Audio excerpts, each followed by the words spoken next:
Hello everyone, this is Rupesh Mishra and I welcome you all to your channel that is math with. देखिए, algebra के जो आप लोगों ने हमसे एमसीक्यू मांगे थे, उसमें एक टेस्ट मैंने बनाया हुआ था पहले ही। तो उसका आपको वीडियो मैं आपको देता हूँ, यूट्यूब पर ये अवेलेबल है। तो इसमें देखिए, मैंने पूरा यूनिट 1 विल्सन थ्योरम तक का इसे ऐड किया हुआ है। लेकिन ये फर्स्ट वीडियो हो सकता है थोड़ी ज़्यादा बड़ी ना हो, 20 मिनट तक लगभग होगी, 15 से या 18 से 19 मिनट की होगी। उसके बाद की वीडियो में मैक्सिमम हो सकता है पूरी बुक या लगभग 150 या 100 के ऊपर एमसीक्यू ऐड करके मैं आज आज ही आपको प्रोवाइड करूँगा। जब तक आप इसे देखें और वीडियो को शेयर करें। ठीक है, देखिए, फर्स्ट क्वेश्चन जो है जिसमें ऐड किया गया है वो क्या है। बोले कि आर एक सिमेट्रिक रिलेशन है, तो इसमें से इनकरेक्ट कौन सा होगा। देखिए, आर और आर इनवर्स आर के इक्वल हो सकता है, उसका यूनियन है ना। उन दोनों का यूनियन जो आर के इक्वल हो सकता है। इंटरसेक्शन आर इनवर्स के इक्वल हो सकता है, ये बात ठीक है। लेकिन आर ऑपरेशन आर इनवर्स जो है वो भी सिमेट्रिक हो सकता है। अगर कोई आर सिमेट्रिक है, आर इनवर्स सिमेट्रिक है, आर अगर सिमेट्रिक है तो आर इनवर्स सिमेट्रिक होगा। तो ये भी आर ऑपरेशन आर इनवर्स भी सिमेट्रिक हो सकता है। लेकिन ये चीज़ होना मुश्किल है कि आर ऑपरेशन आर इनवर्स, अभी ओ मतलब यहाँ पे कुछ भी सेटिस्फाइड नहीं कि आर प्लस है कि इनटू है। तो गलत जो ऑप्शन ज़्यादा सही, बेस्ट सूटेड गलत ऑप्शन दिख रहा है वो ये ऑप्शन दिख रहा है। ठीक है, नेक्स्ट देखिए, let R is equal to 1 2 और 2 3 be R relation in the set S 1 2 3। ठीक है, 1 2 3 में एक रिलेशन बना हुआ है ये चीज़। Then how many number of elements of S cross S are added to R to make it in large relation as equivalence relation. समझिए बात को। कह रहे कि हम एस क्रॉस एस, मतलब ये एस लिखा हुआ ना, एस क्रॉस एस के एलिमेंट कितने बना दें, ऐसे कितने एलिमेंट उठा करके इसमें ऐड कर दें कि ये हमारा क्या बन जाए, ये बन जाए इक्विवेलेंस रिलेशन। तो देखिए, ऐसे में इससे सोचने की जरूरत नहीं है कितने बनेंगे। वैसे 3 ही एलिमेंट है, 3 क्रॉस 3 यानी 9 एलिमेंट बनेंगे, और हमारे पास 2 पहले से दे रखे हैं। आपको कितने ऐड करने की जरूरत है। देखिए, इक्विवेलेंस रिलेशन बनाने के लिए आपको सिंपल सी तीनों प्रॉपर्टीज उसमें शो होनी चाहिए। रिफ्लेक्सिव, ठीक है, दूसरा सिमेट्रिक, और तीसरा ट्रांजिटिव। हमारे हिंदी मीडियम वाले जो बच्चे वो जानते होंगे, समतुल्य, सममित और संक्रामक जानते होंगे। ठीक है, तो अब इसमें देखिए, थोड़ा सोचते हैं हम। देखिए, यहाँ पे 1 2 3 आपको तीनों दिख रहा है, तो उसमें एक एलिमेंट आप 1 1 ऐड कर दीजिए, दूसरा 2 2 ऐड करना पड़ेगा, क्योंकि स्वतुल्य में एक जैसा कहाँ तक जो खुद का खुद से रिलेशन हो, इतना तो आपको ऐड करना पड़ेगा स्वतुल्य के लिए। फिर सम्मित, सम्मित मतलब 1 2 आपने लिया है तो 2 1 ऐड करना पड़ेगा, क्योंकि ए का बी से जो रिलेशन हो वही बी का ए से रिलेशन होना चाहिए, तब इसे सम्मित कहते हैं। 2 3 है तो 3 2 होना बहुत ज़रूरी है। ठीक, अब ट्रांजिटिव ऐड करना है, तो 1 गया 2 पे, 1 से गया 2, और फिर यहीं पे देखिए ऐसे ऐसे किया करें। ऐसा करते हैं जैसे लिखा है ना, 1 से गया 2, और फिर यहाँ पे 2 से ही गया 3। तो क्या 1 से 3 है इसमें, 1 से 3 तो नहीं था, तो मुझे ये ऐड करना पड़ेगा। और 1 3 है तो 3 1 भी लेना पड़ेगा, क्योंकि वो क्या है हमारा, वो हमें सिमेट्रिक प्रॉपर्टी देगा। ठीक है, और अगर देखा जाए उल्टा, कि 2 से गया पहले 3, देखिए मैं कलर चेंज करता हूँ समझाने के लिए। 2 से गया 3, फिर 3 से गया 2, 3 वाला तो सारा रिलेशन मिला मेरे ख्याल से बना ही हुआ। 2 से गया 3, और 3 से गया 2, तो 2 से 2 है क्या हमारे पास, बिल्कुल है। बाकी सारे एलिमेंट तो हमारे पास हैं। तो देखिए, हमें कितने एलिमेंट्स जोड़ने पड़ गए, 1 2 3 4 5 6 7, 7 ऐड करने पड़ गए। ठीक है, तो यहीं से देख के बनता है 7 ही आंसर इसका। नेक्स्ट देखिए ज़रा, क्या है नेक्स्ट। बोले if x and y are two positive rational numbers, ठीक है, there exist a positive integer z. अगर जेड का वाई में हमने मल्टीप्लाई किया तो वो x से बड़ा आ रहा है। ठीक है, this property is known as, इसको क्या बोलते हैं, ये जो प्रॉपर्टी उसे क्या, कौन सी प्रॉपर्टी बोलती है। अगर ऐसे देखा जाए तो ये जो प्रॉपर्टी, जब किसी भी दो एलिमेंट जो पॉजिटिव है उसमें किसी एक को बड़ा करना हो तो हमने कुछ और भी मल्टीप्लाई कर दिया, जिसे आर की मीडियन प्रॉपर्टी बोलते हैं। ये छोटी छोटी चीज़ें हैं, दिमाग में रखिएगा। अब बात ये है कि जैसा कि आप लोग देख पा रहे हो, 5th सेमेस्टर का पहले पेपर हुआ है। तो 5th सेमेस्टर का पहले पेपर हुआ है, तो उन लोगों ने क्या किया है कि 50 क्वेश्चन में क्वेश्चन के टफनेस का लेवल बढ़ा दिया, और टफनेस का लेवल नहीं बढ़ाया। कुछ क्वेश्चन मान लो वो तो आउट ऑफ, मतलब बुक ही से आउट थे, लेकिन जो बाकी के थे, बाकी के मतलब लगभग समझिए 80% तो थे ही ना, 80 से 90% कह सकते हैं। तो वो सबके सब क्या थे, आपस में ही सारे फैक्ट्स को मिक्स करके देता है। अब जैसे यहीं पे मान लीजिए मैं इसकी बात करता इस क्वेश्चन की पर्टिकुलर, आपको एक बेस बताता हूँ कैसे होता है। तो ये कहता है ऐसे कि अगर मान लो इफ़ वाई और एक्स दो हमारे कोऑर्डिनेट्स हैं या दो हमारे पॉजिटिव रैशनल नंबर्स हैं, ठीक है। तो कहता है कि has y is not greater than x, not less than x, हाँ, और एक इसी पे लिख देता y not equal to x. ये 4 ऑप्शन कहता, या एक ऑप्शन और बढ़ा देता हूँ, जैसे यही वाला एक ऑप्शन कर देता हूँ, ये वाला भी कर देता हूँ, ठीक। तो कहते हैं इनमें से कौन सा सही है, तो सही तो ये भी हो सकता है, ये भी हो सकता है, ये भी हो सकता है ना, ये भी हो सकता है। तो ऐसे ऑप्शन देता, फिर कहता है बोथ 1 and 2 आर सही, राइट। अब ये दोनों एक साथ ले सकते हैं हम, ये दोनों सही हैं या केवल ये सही है, तो इसको फर्स्ट पॉइंट पे डाल देगा, भाई कोई वाई एक्स से बड़ा नहीं है, वाई एक्स से छोटा नहीं है। तो इस लाइन का मतलब तो ये हुआ ना, वाई एक्स के बराबर है, तो ये भी लाइन सही है, ये भी सही है, और इसे थर्ड वाला भी सही है। और फिर फोर्थ ऑप्शन कोई ऐसा कर देता जो गलत होता, ये इन्हीं को मिक्स कर देता, कहता कि दोनों सही हैं, first and second both are right, only first is right, only second is right, ऐसे करके, ठीक है। तो देखिए इस टाइप से ध्यान रखिएगा, नाम भी याद रखिए, आर्किमिडियन प्रॉपर्टी कहते हैं इसको।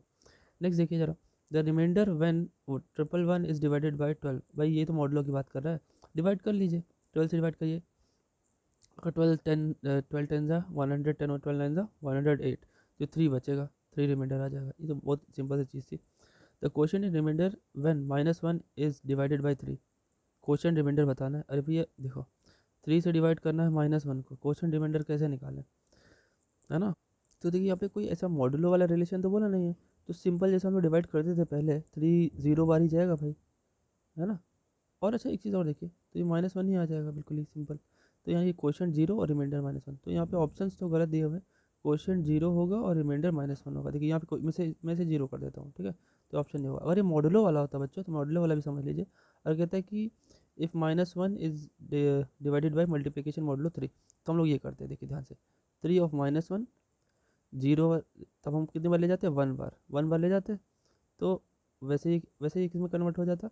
अब इसमें 3 ऐड करना पड़ता है। मॉडुलो वाले केस में अगर नेगेटिव नंबर है तो उसमें आप ऐड कर सकते हो, तो 2 आएगा। तो अब मॉडुलो वाला डिवीजन करोगे तो क्वोशिएंट 1 और रिमाइंडर 2, ठीक, तब ये वाला आंसर हो सकता था, ठीक ना।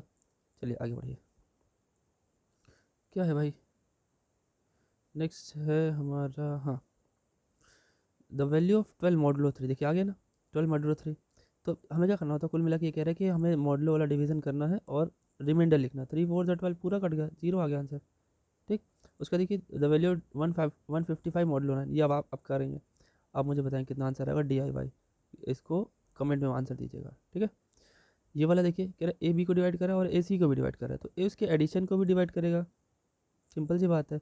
ये कहना मुश्किल है भाई, AC को डिवाइड करे तो जरूरी नहीं CA को डिवाइड करे ना, ये भी गलत है। अच्छा अब एक चीज़ और, AB को डिवाइड करा है, AC को डिवाइड करा है, तो इसके मल्टीप्लिकेशन को भी डिवाइड करेंगे, तो सही बात लिखिए। तो यहाँ पे ये कुछ ऐसे फालतू लिखा हुआ है। तो ए जब, देखिए सिंपल सी बात है, अगर 4, देखिए 2 4 को डिवाइड कर रहा है और 2 6 को भी डिवाइड कर रहा है, अब 6 और 4 को जोड़ लीजिए, 10 है, 10 भी तो 2 से डिविजिबल है। अच्छा एक चीज़ और समझिए, एक और एग्जांपल दे रहा हूँ आपको, जैसे लिखा मैंने 6, 2 3 ज़ा 6, फिर आप लीजिए 8, 2 4 ज़ा 8, 8 6 ज़ा 48, क्या 48 को डिवाइड नहीं कर रहा है। तो आंसर ऑप्शन यहाँ पे दोनों है बच्चों, ठीक है। ये थोड़ा सा गलत लिखा, कुछ पता नहीं क्या मिसप्रिंट लिखा है, ये दोनों सही है। तो अब यहाँ पे दोनों सही, आंसर जो है टिक करना है। तो ये क्वेश्चन कैसा बनाएंगे, देखिए ये चारों दे देंगे, फिर कहेंगे फर्स्ट कहेंगे कि बोथ A एंड C दोनों सही है, सेकंड बोलेगा only A, only B, only A, या फिर जो करके इसी मिक्स करके बनाएगा। तो ये तरीका होता है। अब देखिए घुस के नॉलेज ना हो तो केवल यही आप टिक लगा के चले आएंगे कि भाई ये भी तो हो सकता है, थोड़ा चेक करिए, क्रॉस चेक करिए, थोड़ा सा कैलकुलेटिव दिमाग लगाइए। आगे देखते हैं क्या है भाई, कह रहे कि 15 मॉडलो 11, अरे 11 से 15 को डिवाइड करो, 1 ही बार में तो जाएगा, और 4 रिमाइंडर बनेगा, ठीक है। ये 4 होगा बाबू, सही कर लेना, ठीक है। नेक्स्ट देखिए, if P be a prime then A power P -1 modulo P is congruent to 1, ये एक स्टेटमेंट है, ठीक है, फॉर्मेट थ्योरम का, कि अगर P कोई प्राइम नंबर है तो किसी भी एलिमेंट में ये प्राइम नंबर अगर हम लगा एक कम करते हैं तो कॉन्ग्रुएंट टू 1 मॉडुलो P होता है, ठीक है, फॉर्मेट ने बताया था। अब प्री मतलब प्राइम नंबर, प्राइम नंबर से एक कम लिखा होगा, तो देखिए ये इसकी तो बात नहीं करेंगे भाई, ये तो 40 ये तो प्राइम नंबर है, ठीक। और 9 से बड़ा प्राइम नंबर तुरंत एक एक घटाने की बात चल रही ना, तो 10 माइनस 1 रहा होगा तो 10 तो प्राइम होता नहीं है, ये भी नहीं होगा। तो इसमें आंसर ऑप्शन ज़्यादा सेटिस, देखिए 6 लिखा है तो एक कम, p माइनस 1 बराबर 6, तो b बराबर 7 आएगा ना, तो ये सही है आपका, ठीक है। ये तो सिंपल सा, चेक भी नहीं करना पड़ा, ठीक है। अगला देखिए, अब कह रहे हैं कि इसको डिवाइड करें हम, divisible by divided by 7, remainder क्या आएगा, फॉर्मेट थ्योरम का इस्तेमाल करें अगर हम। देखिए इसको ध्यान से देखिए, अगर 3 पावर 4 56 है, क्या इसको हम किसी प्राइम -1 में लिख सकते हैं? हाँ, 457 -1 करें तो ये क्या, 457 आप चेक कर लीजिएगा, ये प्राइम नंबर है, ठीक है। किसी से कैंसिल नहीं होगा, खुद से या तो 1 से कैंसिल होगा, ठीक। तो ये प्राइम -1 हो गया, 3 पावर प्राइम -1, तो ये किसके कॉन्ग्रुएंट होगा? 1 के। सिंपल सी बात है, ये किसके कॉन्ग्रुएंट हो जाएगा? 1 के। इसका आंसर क्या आएगा? 1। चेक करने का वही तरीका, उसे फॉर्मेट थ्योरम बोलते हैं। अब कह रहे हैं कि इसे चेक करो, ये यहाँ पे कोई एक नंबर लिखा है, यहाँ पे कोई एक नंबर लिखा है, दोनों क्या है? 23 23 प्राइम है, ठीक है। तो देखिए जब ये फॉर्मूला बनता है a power p-1 congruent to 1 modulo p, तो इसके दूसरा कॉन्जुगेंस भी होता है क्या, या a पावर p छोड़ दीजिए और a पावर -1 का दोनों तरफ मल्टीप्लाई कर दीजिए, तो a पावर -1 जब इधर जाएगा तो a power p congruent to a modulo p हो जाएगा, तो a के कॉन्ग्रुएंट हो जाएगा। तो वही चीज़ यहाँ भी है कि भाई सिंपल से यहाँ 32 पावर 23 लिखा हुआ है, ये खुद में प्राइम है, तो ये कॉन्ग्रुएंट किसके होगा? प्राइम -1 नहीं है ये सीधे सीधे प्राइम है, तो a पावर -1 उधर चला जाएगा तो a पावर +1 हो जाएगा, तो हमारा यहाँ पे आंसर क्या आना चाहिए? 32 के ये कॉन्ग्रुएंट हो जाएगा। अरे बात समझ में? और और सुनिए, और क्या चीज़, ठीक है, ये 32 के कॉन्ग्रुएंट तो हो जाएगा, लेकिन हमें डिवाइड किससे करना है? 23 से। 23 से इसे डिवाइड करिए, क्योंकि अभी भी ये 23 से बड़ा आया था ना, कॉन्ग्रुएंट तो ठीक है, तो कितने बार ले जाए? एक बार, तो 23 होगा, कितने बचे? 9 ऐड करोगे तो हो जाएगा आंसर, तो यानी 9 हमारा आंसर हो जाएगा इसमें। बात समझ में आई? नहीं समझ में आए तो कमेंट कीजिएगा, तुरंत रिप्लाई मिलेगा। हो सकता है आज आपको इसी चैप्टर की, मतलब इस बुक के 2 वीडियो या 3 वीडियो भी मिल सकते हैं, और बड़े बड़े वीडियो मिलेंगे, ठीक है। तो आप बस कमेंट कीजिएगा, शेयर कीजिएगा, जितना शेयर होगा उतना ही ज़्यादा मोटिवेशन मिलेगा। रात तक आपको ढेर सारे वीडियो मिल सकते हैं, 4 या 5, जिससे पूरा कवर हो जाए। बाकी वो सपोर्ट पे डिपेंड करेगा कि आप कितना सपोर्ट कर रहे हैं। देखिए, if p be a prime number then p-1 is congruent to -1, ये जो है p-1 वाला जो बच्चा होता है, इसे ऐसे भी लिखा होता है, इसे भी ऐसे बोलते हैं, है ना। आपका जो फैक्टोरियल नोटेशन ऐसे भी लिखा होता है, तो ये जो p-1 वाला सीन है वो किन्होंने दिया था? ये तो विल्सन थ्योरम है, ठीक है। फॉर्मेट थ्योरम ए वाला है, a पावर p करके है, ये विल्सन थ्योरम है, ठीक। नेक्स्ट देखिए ज़रा, नेक्स्ट में क्या है? नेक्स्ट में बोला है कि 24 पावर 16 को 17 से डिवाइड करें तो क्या होगा। तो अब देखिए वही वही बात होगी, 17 प्राइम नंबर है, प्राइम से एक कम 16 यहाँ पे लिखा है, तो ये पक्का क्या होगा? 1 के कॉन्ग्रुएंट होगा, मतलब 1 के आसपास आ जाएगा। 1 के आसपास क्या मतलब 1 आ जाएगा, देखिए कैसे, ये आंसर देखिए, आंसर ऑप्शन क्या होगा? डी। नेक्स्ट देखिए क्या बोला है, विच वन इज़ रॉन्ग। अब देखिए ऐसे क्वेश्चन, ये है क्वेश्चन बढ़िया, विच वन इज़ रॉन्ग। कह रहे कि पी इज़ प्राइम नंबर, तो a पावर p -1 होता तो वो कॉन्ग्रुएंट टू 1 होता, लेकिन a पावर p है, तो a पावर -1 को आप चाहो तो उधर भेज करके और congruent to a modulo p, ये वाली लाइन तो सही है। अच्छा और देखिए ज़रा, ये तो फॉर्मेट थ्योरम का मतलब कंसिक्वेंस है, परिणाम है। अच्छा ये क्या है? 2, ये तो बात गलत लग रही है, ये तो ऐसे ही गलत लग रही है ना। फिलहाल कह रहा है कि n-2, ये तो विल्सन थ्योरम का स्टेटमेंट लग रहा है, ये तो ऐसे लिखा है, एक बार चेक भी मार लीजिए, ये तो ठीक है। इसमें p कह रहा है p एक प्राइम है और p एक ऑड है, ऑड प्राइम ले लो कोई, तो ऑड प्राइम थोड़ी देर के लिए हम लेते हैं 5, यहाँ पे 5 रखते हैं थोड़ी देर के लिए। 2 × 5 - 3 होगा 2, 2 फैक्टोरियल, तो 2 2 4 हो गया। क्या ये कॉन्ग्रुएंट टू -1 मॉडुलो 5 होता है क्या? हाँ होता है, क्यों? देखिए अगर हम 5 से 4 को डिवाइड करें, 5 से 4 को डिवाइड करें तो यार 0 बार जाएगा, लेकिन मॉडुलो वाला है तो एक बार ही ले जाइए, 4 में से 5 घटाएंगे -1 आएगा, तो देखिए यहाँ -1 लिखा हुआ है, तो ये भी सेटिस्फिकेशन दे रहा है, ये भी सेटिस्फिकेशन दे रहा है। लेकिन ये नहीं होता है विल्सन थ्योरम में, यहाँ पे n-1 फैक्टोरियल होता है बच्चों, ठीक है। ये नहीं होता है, वो कॉन्ग्रुएंट टू -1 मॉडुलो n होता है, ये तो ठीक है। ये मतलब ऊपर वाला ठीक है, ये तो यही गड़बड़ क्वेश्चन है हमारा, ठीक है, यही हमारा गड़बड़ आंसर है, रॉन्ग आंसर। जो क्वेश्चन ना समझ में आए आप वापस से मुझे बताएंगे, टेलीग्राम पे जुड़ जाइएगा, कन्वर्सेशन ग्रुप पे, वहाँ पे मुझे आप वो क्वेश्चन सेंड कर दीजिएगा, आपको आंसर ज़रूर मिलेगा। लेकिन कमेंट ज़रूर करिएगा और वीडियो को देखते ही लाइक पहले कर दीजिएगा, नहीं तो आप भूल जाएंगे। ठीक है, लाइक्स अगर कम होते हैं तो फिर मैं वीडियो बनाना बेकार है मेरा। चलिए देखिए आगे क्या है। A number theoretic function f is multiplicative if. वैसे यहाँ पे ये वर्ड बड़ा अजीब लग रहा है, a number function f is multiplicative if. ठीक है, मल्टीप्लिकेटिव कब हो सकता है ये, जैसे यहाँ पे लिखना चाहिए होमोमॉर्फिक फंक्शन। ठीक है, होमोमॉर्फिक फंक्शन मल्टीप्लिकेटिव वाला सीन तब होता है बच्चों, जब अगर कोई दो एलिमेंट अंदर मल्टीप्लाई हो, उसमें फंक्शन अप्लाई करें आप, तो वो मल्टीप्लिकेशन में ही अलग हो जाए, एफ ए और एफ बी हो जाए। ठीक है, तो आंसर ऑप्शन आपका ए सही है। बाकी ये देखिए, a x is congruent to b modulo m is, ये क्या होगा, ए और एम के बीच में हमारा वन है, यानी ये आपस में क्या है, रिलेटिव प्राइम है, एच सी एफ उनका वन है। तो a x congruent to b modulo m, इसका आंसर क्या होना चाहिए। तो देखिए भाई, इसका जो आंसर होता है, देखिए हमें अगर कहा जाए तो देखिए इसका आंसर ऑप्शन देखिए ध्यान से, कह रहे ए और एम में हमारा एच सी एफ वन है ना, तो हम सॉल्यूशन कह रहे हैं ना इसका। देखिए तो एक्स इज इक्वल टू ए पे क्या करेगा, इसका मॉडुलो लग जाएगा और एक कम हो जाएगा, जैसे प्राइम नंबर का मॉडुलो लगता था, तो a power 5m minus one modulo m. ये आंसर ऑप्शन आपका सही है। ठीक है, और देखिए नेक्स्ट 20 तक कर लेते हैं, ठीक है, इस वीडियो में फिर आगे बताएंगे।